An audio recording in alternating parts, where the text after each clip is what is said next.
Olá, seja muito bem-vindo ou muito bem-vinda a mais uma aula de Direito Penal. Eu sou o professor Paulo Henrique Helene e no encontro de hoje nós vamos estudar o crime tentado, a tentativa que aparece no Código Penal. Vamos juntos?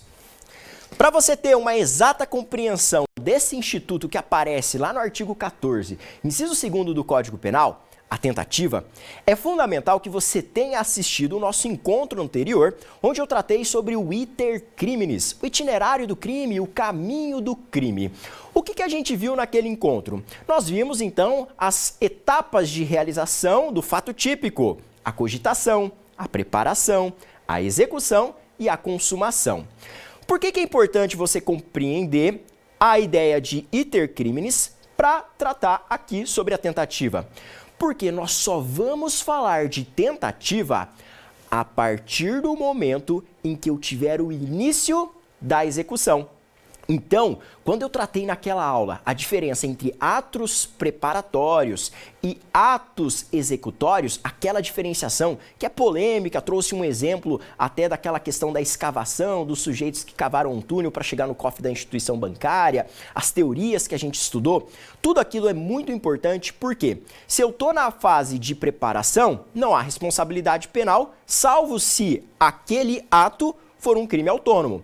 Mas a partir do momento que eu ingresso na execução e que por circunstâncias alheias à minha vontade eu não consigo consumar o delito, aí entra a responsabilidade pela tentativa. E é exatamente isso que diz o Código Penal lá no artigo 14. Vem aqui que eu quero te mostrar a redação do Código Penal.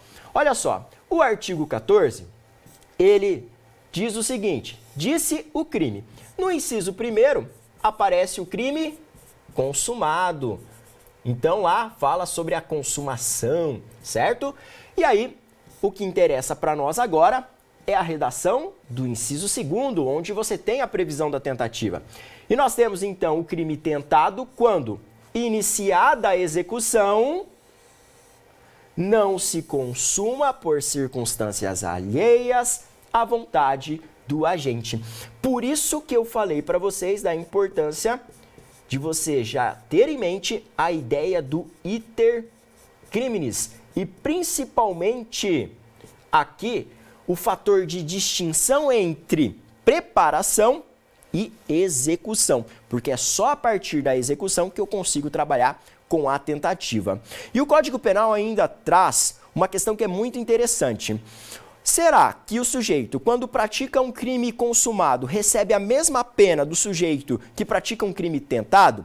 Não. O Código Penal incorpora como regra a teoria objetiva, que está preocupada aqui com a ofensa ao bem jurídico, com o perigo ali provocado à existência de determinado bem jurídico. Portanto, o crime consumado e o crime tentado, eles possuem penas diferentes. Na verdade, nós vamos encontrar aqui no parágrafo único as causas de diminuição de pena que eu posso ter quando eu tiver um crime tentado, quando você tiver um crime que não se consumou por circunstâncias alheias à sua vontade. E quais são essas frações, professor? Elas são variáveis. Olha aqui comigo. Salvo disposição em contrário, nós temos a punição da tentativa com a pena correspondente ao do crime consumado. No entanto, ela vai ser diminuída de 1/3 até 2/3. Então, a pena no caso do crime tentado, ela sofre uma diminuição de pena que vai variar de 1/3 até 2/3. Se você ficar comigo até o final, eu vou te contar lá no finalzinho da aula qual é o critério que o juiz vai utilizar para verificar se ele vai reduzir no patamar mínimo ou no patamar máximo. Mas antes de chegar lá, eu preciso te explicar quais são os fundamentos da existência da tentativa. Afinal de contas, pergunto para você, por que existe a responsabilidade penal por tentativa? Porque nós punimos a tentativa. E aqui eu trago a lição do professor Juarez Cirino dos Santos, que vai dizer para nós o seguinte no seu manual de Direito Penal. Confere aqui comigo na tela. Olha só, o fundamento da punibilidade da tentativa depende dos objetivos atribuídos ao direito penal. E aí ele lista aqui, ó. A. Se o direito penal ele tem por tarefa estabilizar as expectativas normativas da população, Então, o fundamento da punibilidade da tentativa seria o abalo da confiança jurídica da comunidade, segundo a teoria da impressão. E aqui ele traz alguns alemães, né? Por exemplo, Eschek. E aí, num segundo ponto, olha só, e se o direito penal ele tem por objetivo a proteção de bens jurídicos, então a punibilidade da tentativa ela vai ter fundamento no quê? No perigo para o bem jurídico protegido no tipo penal, segundo a teoria do autor. Compreendeu? Então esses são os fundamentos aqui para a punição da tentativa. Em negrito eu destaquei para vocês, seja o abalo à confiança da comunidade, seja aqui para a tutela do bem jurídico. Em razão do perigo exposto a esse bem jurídico, nós vamos ter a punição da tentativa.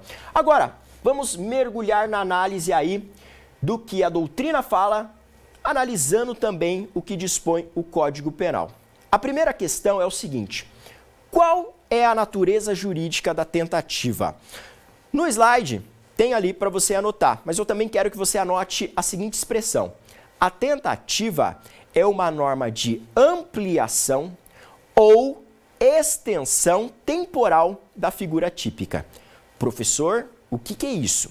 Para falar sobre esse tópico aqui, eu quero relembrar com vocês um aspecto relacionado à tipicidade. Vem aqui para a lousa que eu vou esquematizar com você. Gente, quando eu trabalho a ideia da tipicidade, se eu fosse reduzir o que significa tipicidade a uma palavra, eu diria que a palavra seria adequação. Então, é adequar o seu comportamento à previsão que está no Código Penal. Essa tipicidade pode se dar por uma adequação ou por uma subordinação que vai ser direta ou indireta. Então, nós vamos colocar no seu material assim, ó, a tipicidade pode ser por adequação, e aí você pode colocar entre parênteses ou subordinação, vou colocar aqui abreviado, mas você pode colocar adequação ou subordinação. E nesse caso, será uma adequação ou subordinação direta, ou também chamada de imediata, ou essa adequação ou subordinação pode ser indireta. E aí você pode colocar no seu material ou mediata. Qual que é a diferença entre elas, professor? Bem simples. Se você, por exemplo, pega um revólver, atira no peito da vítima, a vítima morre. Você tem aqui que crime? O homicídio. O que dispõe o Código Penal acerca do homicídio? Você vai lá no artigo 121, abre lá o Vadmecum ou vai lá no site do Planalto, 121, matar alguém. Você matou alguém? Acertou o peito da vítima, ela faleceu. Sim.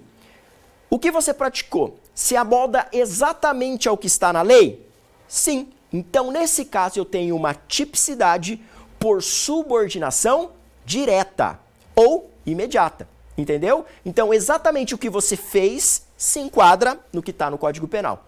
Agora, pensa aqui comigo. Professor, e se eu atiro na vítima, erro o alvo, ela sai correndo e eu não consigo aí consumar o crime por circunstâncias alheias à minha vontade? Ela conseguiu fugir. Nessa situação, você matou alguém? Não, você não matou alguém. Mas como é que eu faço para ter a responsabilidade penal? Como é que eu vou afirmar que essa pessoa aí, então, esse atirador, vai responder pelo crime tentado? Eu vou precisar combinar o artigo 121 com o artigo 14, inciso 2º, que disciplina para nós a tentativa. Por isso que nós afirmamos que a tentativa é uma norma de extensão ou ampliação da figura típica, porque ela amplia a responsabilidade penal. Então, pensa aqui comigo e anota no seu material. Então, se eu tiver um exemplo aqui, um homicídio, artigo 121, que o sujeito foi lá, atirou e matou a vítima, aí nós temos uma adequação por subordinação direta ou imediata. Agora, se eu tiver um homicídio em que o sujeito pegou, atirou, errou o alvo, eu vou ter que trabalhar com o 121 combinado com o artigo 14, inciso 2º do Código Penal. E aí, nessa situação aqui, eu vou ter uma hipótese, então, de adequação por subordinação indireta ou imediata. Em termos práticos, quando você pegar um processo criminal, seja no estágio, seja na prática, como que o promotor, por exemplo, ele faz a denúncia, falando que houve a prática de um homicídio tentado? Você vai perceber que ele vai narrar os fatos e ali, ao atribuir a responsabilidade penal, então ao imputar quais foram os dispositivos que foram violados, ele vai trabalhar então com o artigo 121, combinado com o artigo 14, inciso 2º do Código Penal. É assim que você afirma, então, que eu tenho um crime tentado. Ah, professor, então se, por exemplo, for um roubo tentado, você vai pegar o 157 e vai combinar com o artigo 14, inciso 2º, e assim por diante. Compreendeu? Fácil? Então, essa é a natureza jurídica da tentativa, norma de extensão ou ampliação da figura típica, ou como eu trouxe aqui para vocês, é um tipo ampliador de normas penais incriminadoras. Lembrando que a tentativa na doutrina também pode ser chamada aqui de conatos, ok? Beleza? Fácil? Próximo ponto, então, a ser estudado aqui, dentro do crime tentado. Chegou a hora de nós falarmos sobre os elementos do crime tentado. Essa estrutura que eu trouxe aqui no quadro é uma estrutura que o professor Rogério Sanches utiliza para explicar, então, o que eu tenho necessariamente para ter a responsabilidade por tentativa. O que tem necessariamente um crime tentado? 4 coisas que você tem que memorizar. E é super simples aqui. Primeira questão, como a gente já destacou, para se falar em responsabilidade por tentativa, eu tenho que ter o início da execução. Daí a importância de você estudar o iter criminis. Eu só posso cogitar a hipótese de tentativa no momento que eu tenho, então, o início da execução. Segunda questão, relacionada ao crime tentado. Não consumação do crime por circunstâncias alheias à vontade do agente. Faltou aqui um S, você complementa aí no seu material. Então, gente, não é porque o sujeito quis aqui que não aconteceu, certo? Então, é contra a vontade dele que não ocorre a consumação.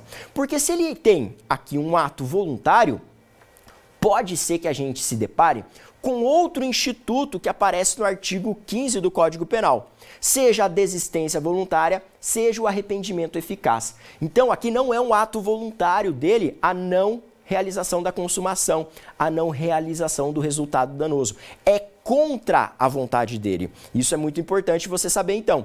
Então, começou a execução, mas não teve a consumação por circunstâncias alheias à vontade. Terceira questão que deve ter num crime tentado: dolo de consumação. Isso é muito importante, beleza? Porque se você pensar a ideia de culpa, conforme a gente trabalhou no tipo culposo, gente, a culpa, ela é incompatível com a tentativa. Basta pensar o seguinte, olha que simples o raciocínio. Como é que eu vou tentar uma coisa que eu não quero? Não tem como, né? Então, a gente não cogita a tentativa na esfera dos crimes culposos. Quando a gente pensa a ideia de culpa própria, beleza? Quando a gente trabalha, então, com a ideia de culpa própria. É claro que naquela aula lá específica, eu posso até deixar um card aqui com relação àquela aula, eu falei sobre a culpa imprópria, que é uma excrescência, uma situação bem diferenciada, que nós vamos ter um dolo tratado com a ideia de culpa por questão de política criminal, né? Nessa hipótese, até que a doutrina cogita a questão da tentativa. Mas quando você pensa a culpa propriamente dita, a quebra do dever de cuidado, então ali não há que se falar em tentativa, ok? Feito esse parêntese, voltamos para analisar então o último elemento aqui do crime tentado. Eu preciso estar trabalhando com um resultado possível. Gente, o resultado tem que ser possível, senão eu vou acabar na situação do artigo 17 do Código Penal, que é a hipótese que a doutrina chama de crime impossível. Impossível. Ou, também conhecido, você pode anotar no seu material aí, como tentativa inidônea. Gente, o resultado que você quer atingir tem que ser possível, entendeu? Não adianta você tentar matar uma pessoa que já se encontre morta. Não adianta você tomar um medicamento abortivo supondo estar grávida. Nesse caso, os dois exemplos que eu trouxe são situações de crime impossível. Não há responsabilidade penal. E aí, isso a gente estuda quando verificamos o artigo 17 do Código Penal. Portanto, até então, eu quero que você guarde esses 4 elementos aqui que integram o crime tentado. Lembra então? Olha que fácil. Início da execução, mas não há consumação por circunstâncias alheias à vontade do agente. Eu tenho que ter dolo de realização daquele resultado, portanto, consciência e vontade.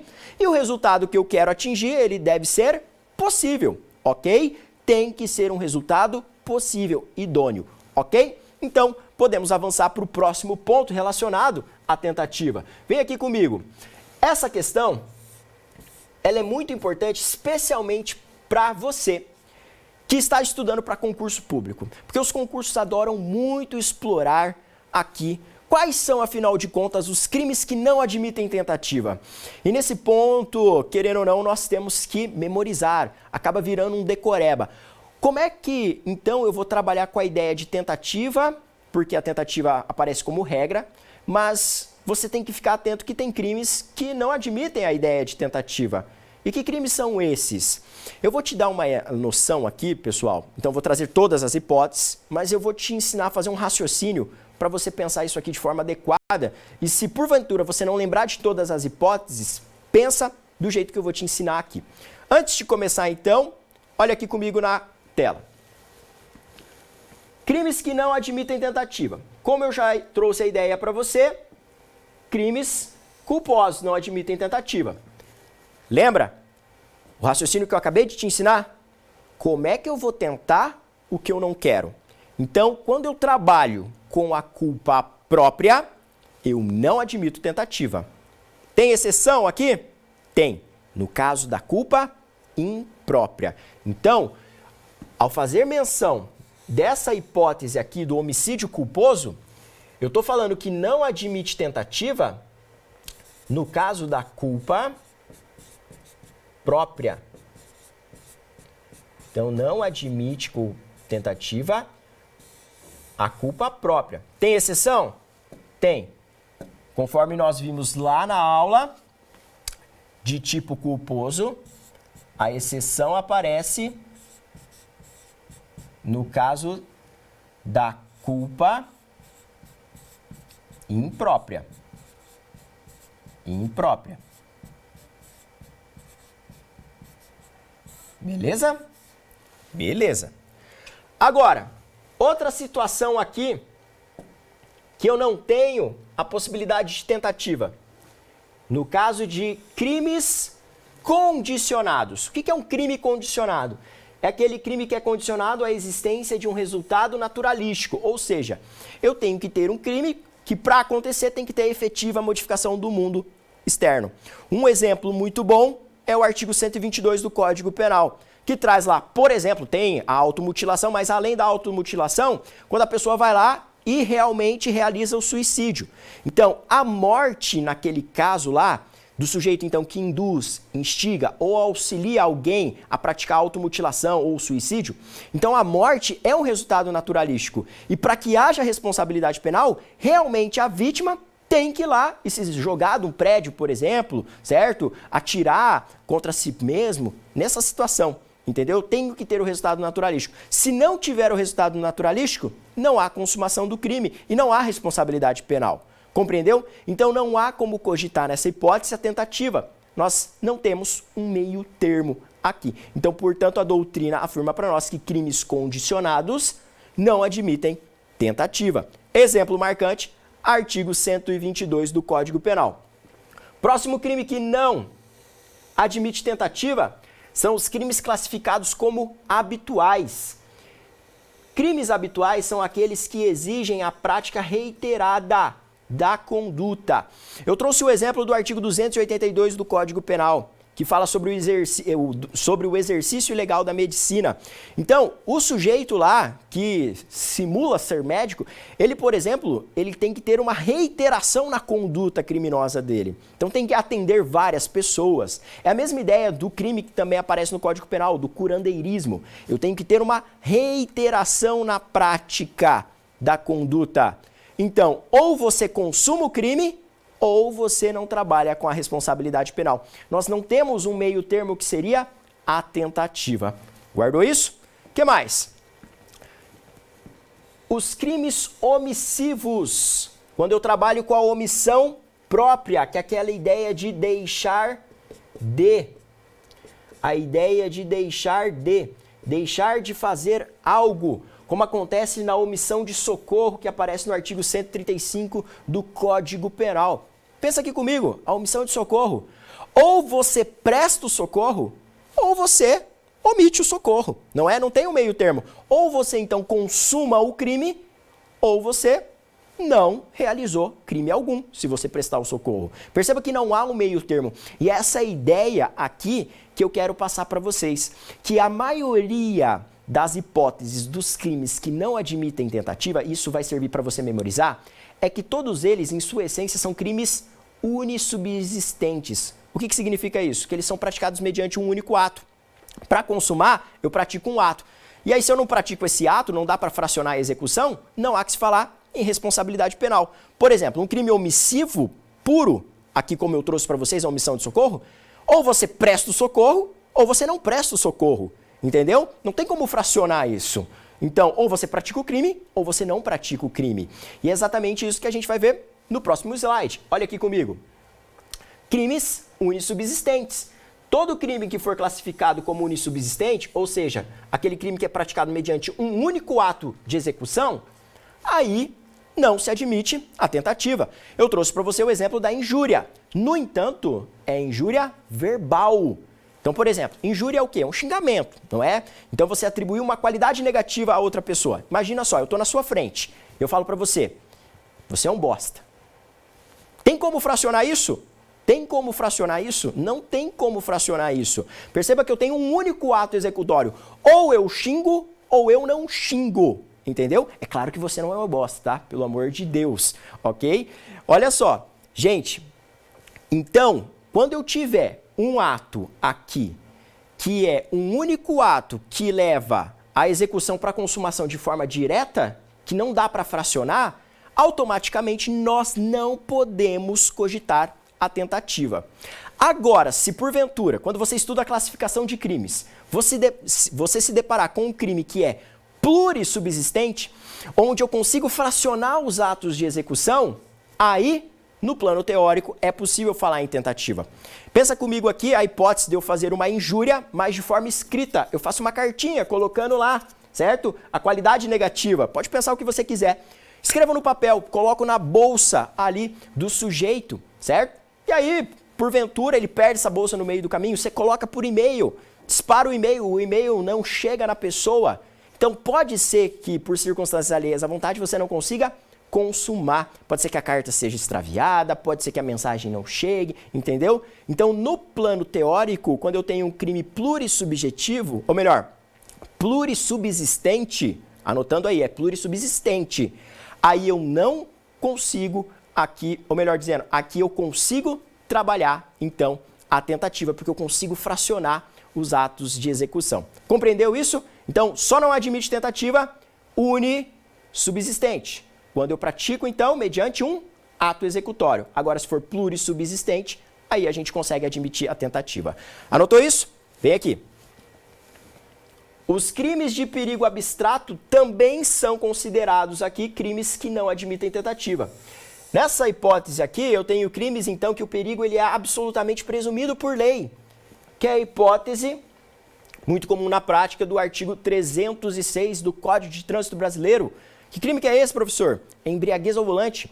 Você conduzir o seu veículo automotor embriagado, né, com a capacidade psicomotora alterada em razão da influência de álcool ou substância psicotrópica. Então essa é a redação lá do 306 do CTB. Nessa situação, perceba, basta você conduzir o veículo embriagado. Então, ou você conduz embriagado, ou você não conduz o veículo embriagado. Não tem tentativa no caso ali citado. Beleza? Então também a gente não cogita a tentativa em crimes de perigo abstrato, onde o perigo ele é absolutamente presumido pela lei.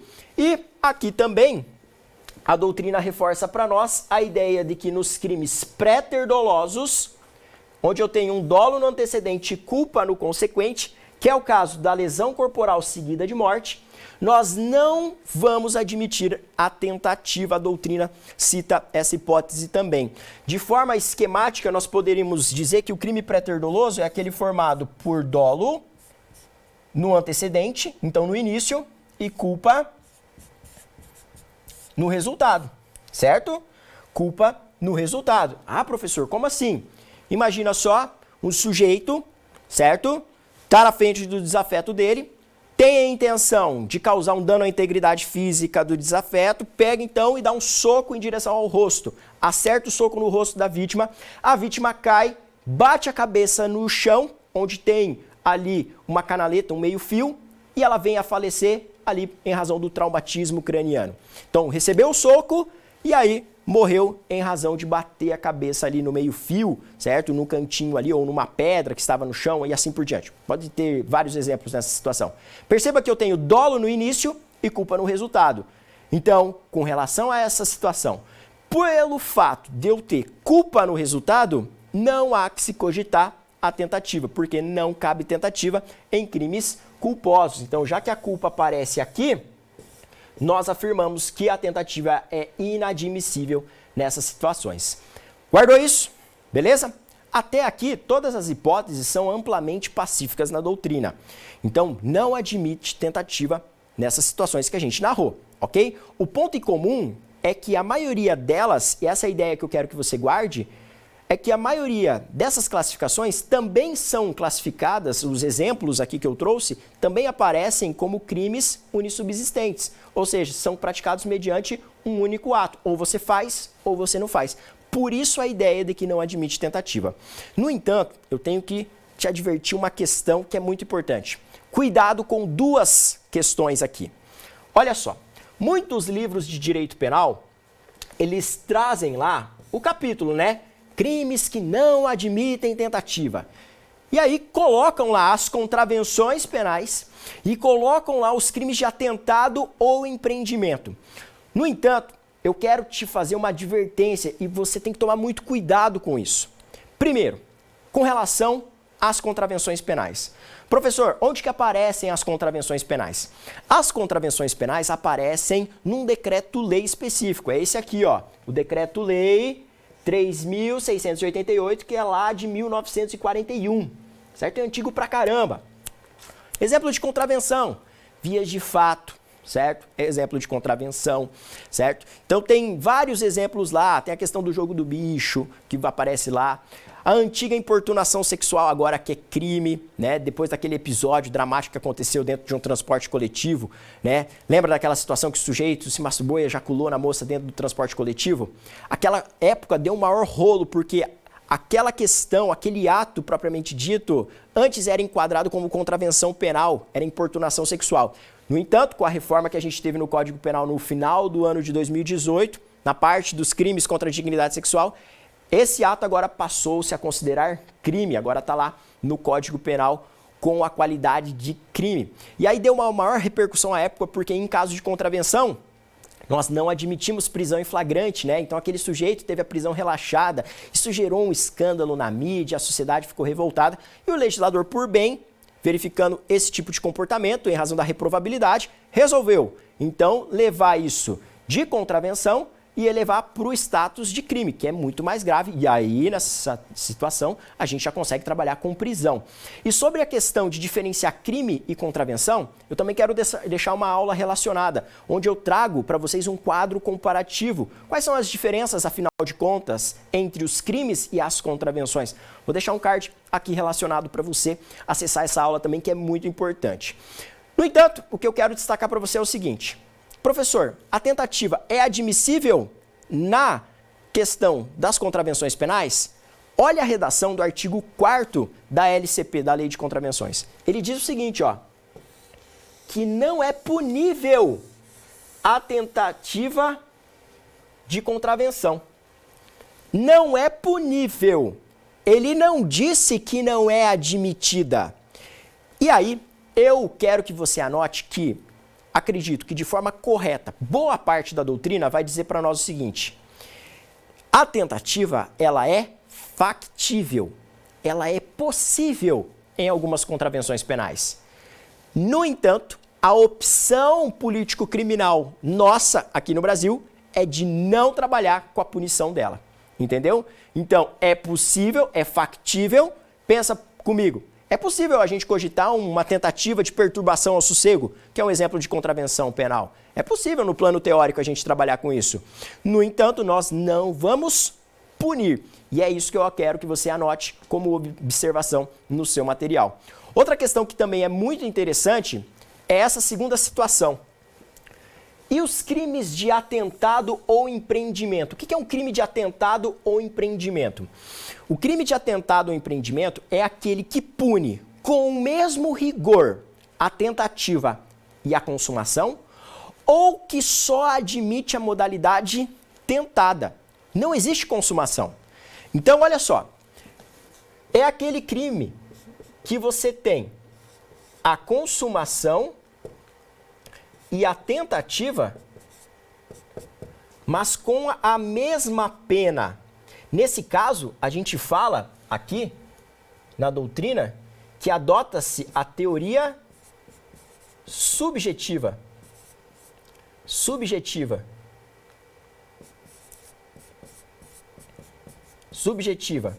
Por quê, professor? Porque a consumação e a tentativa são trabalhadas com o mesmo grau de punição. A pena é a mesma, tá bem? Consumou ou tentou, a pena é idêntica. É diferente do que eu falei no início da aula, que o Código Penal adota a teoria objetiva, que vai trabalhar com penas diferentes em relação ao crime tentado e consumado, que é a regra, beleza? Ou ainda eu posso ter crimes de atentado ou empreendimento, onde eu só tenho a punição da tentativa. Ô, louco, professor, o crime só é punido na modalidade tentada? Sim. São outras hipóteses de crimes de atentado ou empreendimento. Já ouviu falar daquela história, daquela balela, né? Isso é uma excrescência você falar isso. O Sul é meu país. Vamos desmembrar aqui, ó, Paraná, Rio Grande do Sul, Santa Catarina, e vamos constituir a Europa da América Latina aqui? Não é isso a ideia? Gente, isso é um absurdo, inclusive isso é crime previsto lá na Lei de Segurança Nacional. Olha a redação desse dispositivo aqui, ó. Lei 7.170, artigo 11. Tentar desmembrar parte do território nacional para constituir país independente. É você tentar desmembrar um estado da federação para fazer o seu país. Perceba aqui que esse tipo penal é só punido a título de tentativa. O engraçado, e sou até como bizarro isso, é que se você realmente conseguir desmembrar e fundar o teu país, constituir a tua soberania, aí a gente não tem aqui a responsabilidade penal. A gente só pune a tentativa.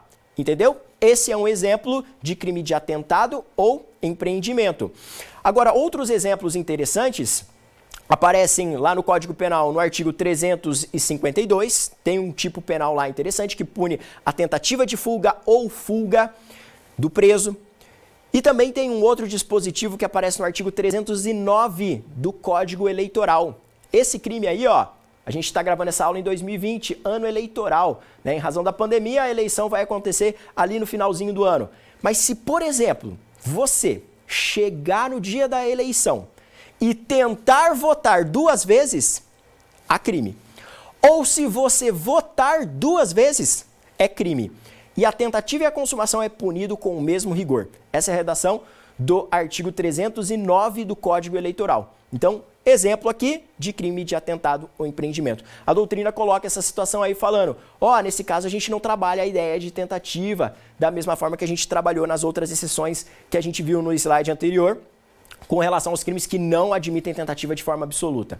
Então, por isso que eu trouxe essas particularidades. Primeiro, com relação à contravenção, onde a tentativa ela é possível, factível, mas não é punida, e com relação aos crimes de atentado ou empreendimento, onde eu tenho a punição só pela tentativa ou a punição do crime consumado e tentado com a mesma intensidade. Guardou isso? Então podemos caminhar aqui. Olha só, espécies de tentativa, e esse ponto aqui também é muito tranquilo de ser memorizado. Gente, a doutrina traz para nós 4 espécies de tentativa. Muito cuidado com essa primeira aqui, principalmente com esse termo aqui, crime falho. Dê uma atenção especial e destaque no seu material, porque ele é mais comum de aparecer em provas. O que seria a tentativa perfeita, acabada ou também conhecida como crime falho? Olha que simples a ideia. O agente aqui esgota todos os meios executórios que tinha à sua disposição e não consegue consumar o delito por circunstâncias alheias à sua vontade. Nessa espécie aqui, todo o livro de direito penal traz o mesmo exemplo, certo? Por isso que eu não trouxe uma referência ali, porque todo livro fala igual.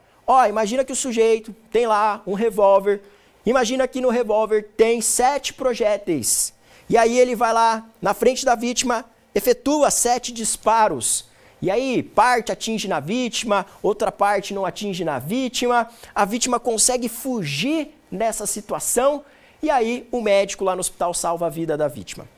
Nessa situação aqui, perceba que todos os meios executórios aqui foram aniquilados, esgotou-se. Ele tinha 7 projéteis e ele efetuou 7 disparos. Isso é uma tentativa aqui, que a gente denomina como perfeita, ou acabada, ou crime falho. Agora, quando que eu vou ter uma tentativa que é imperfeita, ou uma tentativa inacabada, que é a segunda situação? Olha só.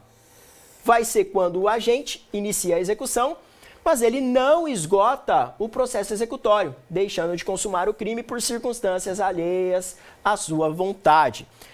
Aí os exemplos podem mudar de um livro para o outro, mas é a mesma ideia. Imagina que ele tem lá os 7 projéteis na arma de fogo, efetua 2 tiros, e aí a vítima consegue sair correndo, ou a polícia chega.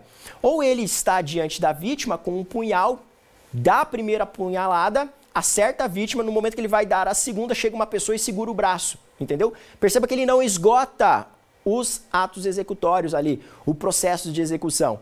Aí eu tenho uma tentativa que aparece sobre a designação de imperfeita ou inacabada. O fator, então, de distinção entre um e outro é o quê? O que distingue uma e outra? Nessa situação aqui, o agente esgota todos os meios, e aqui o agente não esgota os meios que ele tinha à disposição. É isso. E em ambas não há consumação. Perfeito? Fácil a ideia? Ok. E outra classificação aqui, ou melhor dizendo, espécies de tentativa que a gente encontra, essas são mais fáceis ainda. Os alunos guardam de primeiro e você também vai memorizar. Tentativa branca, ou também conhecida como incruenta, e tentativa vermelha, ou conhecida como cruenta.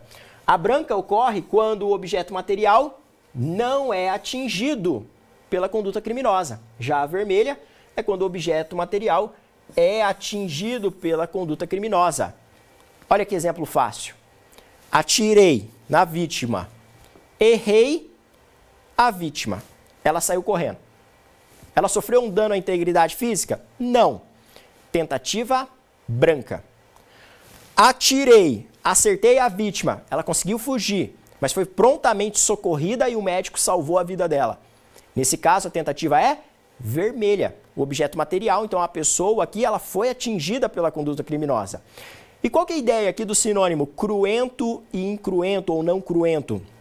Cruento quer dizer que há vazão de sangue, entendeu? Por isso que a ideia da tentativa vermelha também pode aparecer com a designação de tentativa cruenta. Se você olhar no dicionário, cruento quer dizer que há derramamento de sangue. Guardou isso? E não cruento é que não pegou na vítima. Fácil? Muito bem. Vamos avançar aqui, pessoal, e já trabalhando na reta final desse nosso encontro de tentativa. Para fechar, critério de diminuição da pena.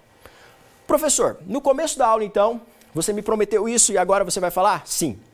Você olhou lá, na redação do parágrafo único do artigo 14, que o juiz, no caso da tentativa, ele diminui a pena de 1/3 a 2/3, não é? Então, o juiz, ele trabalha com uma diminuição de 1/3 até 2/3. Ok. Professor, mas quando que o juiz vai aplicar essa fração aqui ou quando ele vai aplicar essa fração aqui? Gente, isso vai depender da análise do iter criminis, conforme eu constei aqui para você anotar no seu material. Se eu me aproximar mais da consumação, aí eu tenho uma redução de pena menor, porque a pena lá no final, ela tem que ficar maior. Agora, se eu fiquei mais distante da consumação, aí a redução da pena ela tem que ser maior, 2/3, né, por exemplo, porque daí a pena lá no final fica menorzinha. Pensa aqui comigo, agora você vai entender isso. Tentativa branca e tentativa vermelha, que a gente acabou de estudar. Qual que é mais grave? Qual que é a tentativa que chega mais perto ali da consumação, por exemplo, do homicídio? A branca ou a vermelha? Sem dúvida, a vermelha. Então, se eu me deparar com uma tentativa vermelha, que é mais grave, eu vou aplicar uma redução menor, entendeu? Agora, se eu tiver com uma tentativa branca, que ficou mais distante da consumação, a redução da pena tem que ser maior. Então, a ideia aqui é você associar o seguinte. Então, se eu tiver uma tentativa que é vermelha, que é mais grave, eu vou lá, certo? E aí, eu aplico uma redução de pena menor. Ok? 1/3. A fração mais próxima de 1/3. Agora, se eu tiver uma tentativa que é branca, que é menos grave, aí a pena tem que ficar, certo? Com uma redução maior. Então, eu aplico uma fração ali de 2/3. É só você imaginar a seguinte situação, gente. Olha só. Imagina lá que o sujeito, certo? Praticou uma tentativa vermelha, outro sujeito praticou uma tentativa branca. Juiz, uma pena hipotética, que só para você ter uma ideia. O juiz estava dosando ali, fazendo a dosimetria da pena. Isso aqui é uma causa de diminuição. Análise na terceira fase da dosimetria da pena. Então, para calcular a pena, o juiz leva em conta a redação do artigo 68 do Código Penal, critério trifásico. Aí, fixa a pena base, intermediária e depois a pena definitiva. Na terceira fase, ele verifica essa fração aqui. Se ele vai aplicar uma fração próxima do mínimo ou mais próxima do máximo ali que o legislador autoriza. E aí, pensa aqui comigo. O juiz chegou lá na pena, na segunda fase, em 6 anos. E aí, na terceira fase, em sendo uma tentativa vermelha, ele vai tirar 1/3. Então, nesse caso, a minha pena fica em 4 anos. Ok? Agora, se for uma tentativa branca, uma tentativa menos grave, ele aplica uma redução de 2/3. 2/3 equivale a 4 de 6, não é? Então, a minha pena final fica 2 anos. Só que é só um número. É claro que no homicídio a pena provavelmente fica maior. Mas aqui um número para você ter a noção exata de que a pena na tentativa vermelha no final ela fica maior que a pena na tentativa branca em razão desses fatores de diminuição. Compreendeu isso aqui? Então, para anotar no seu material, coloca assim, ó, que a análise do iter criminis, itinerário do crime percorrido, tem importância para a adoção do critério de diminuição de pena. Quanto mais próximo da consumação, menor será a redução da pena. Igual eu falei para vocês no caso da tentativa vermelha. Agora, no sentido inverso, na hipótese da tentativa, se distanciar da consumação. Aí eu reduzo mais a pena para ela ficar menorzinha lá no final das contas. Compreendeu isso aqui?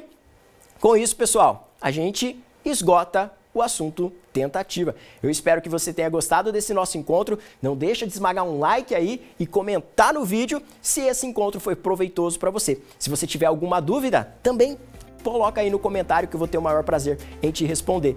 Eu te espero no nosso próximo encontro de Direito Penal. Até lá!